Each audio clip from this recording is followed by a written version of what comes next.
আজ শেয়ার করছি ইফতার স্পেশাল অসম্ভব মজার ডিমের জালি কাবাব। ডিম দিয়ে খুব কম সময়ে খুব সহজে মজাদার জালি কাবাব তৈরি করে নেওয়া যায়। আর ইফতারি টেবিলে এইরকম একটা কাবাবের রেসিপি থাকলে সবার আগে এটাই শেষ হয়ে যাবে। আপনারা রেসিপিটা ফলো করে দেখতে পারেন, আশা করছি আপনাদেরও ভালো লাগবে। জালি কাবাব বানানোর জন্য প্রথমে 3টি ডিম সিদ্ধ করে নেব। ডিমের সাথে একটা আলু খোসা ছাড়িয়ে দিয়েছি, একসাথে সিদ্ধ করে নিলাম। ডিমের পরিমাণ বাড়িয়ে বা কমিয়ে নিলে আলুটাও কম বেশি করে নিতে হবে। এখন ডিমের সাদা অংশ আর কুসুমটা আলাদা করে নিচ্ছি। ডিমের সাদা অংশটা আলাদা করে নেওয়া হয়ে গেলে একটা কাঁটা চামচ দিয়ে ছোট ছোট করে নেব। তবে আপনারা চাইলে একটা গ্রেটার দিয়ে গ্রেট করেও নিতে পারেন। তবে আমার মনে হয় এইভাবে কাঁটা চামচ দিয়ে বা ছুরি দিয়ে টুকরো টুকরো করে নিলে কাবাবটা খাওয়ার সময় ডিমের টুকরোগুলো মুখে পড়ে আর খেতে খুব ভালো লাগে। সাদা অংশটা টুকরো টুকরো করে নিয়েছি।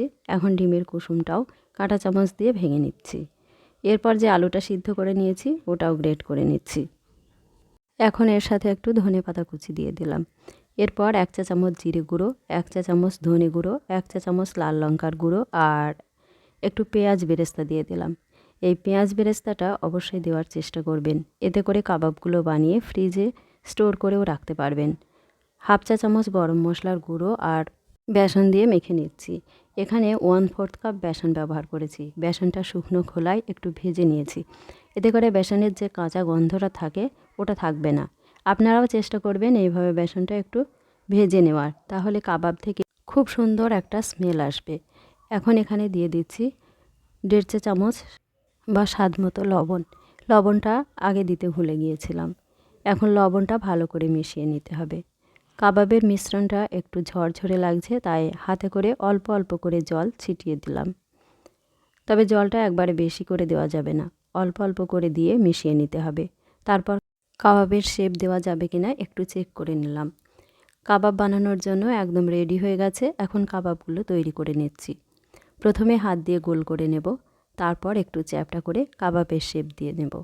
আমি কাবাবগুলো একটু বড় সাইজের করেই বানাচ্ছি, আপনারা আপনাদের পছন্দ মতো ছোট বড় করে বানিয়ে নিতে পারেন। দেখুন কাবাবগুলো কত সুন্দর হয়েছে আর একটুও ভেঙে যাচ্ছে না।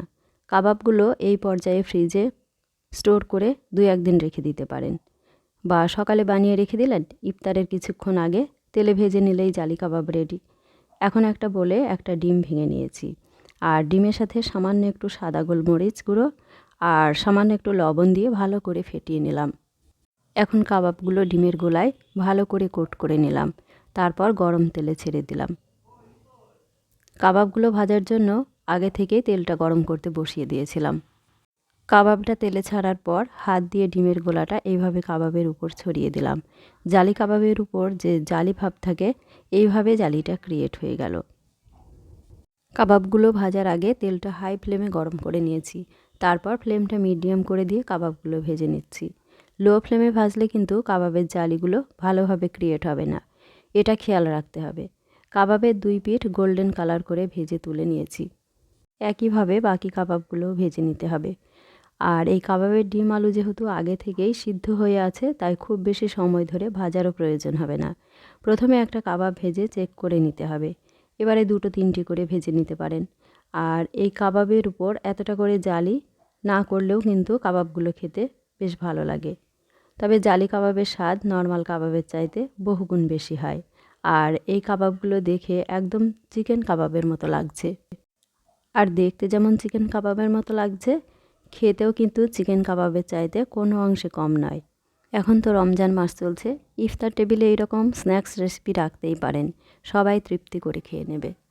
আশা করি কাবাব রেসিপিটি আপনাদের ভালো লেগেছে। ভালো লাগলে প্লিজ লাইক, কমেন্ট ও শেয়ার করুন আর আমার এই ছোট্ট চ্যানেলটা সাবস্ক্রাইব করুন।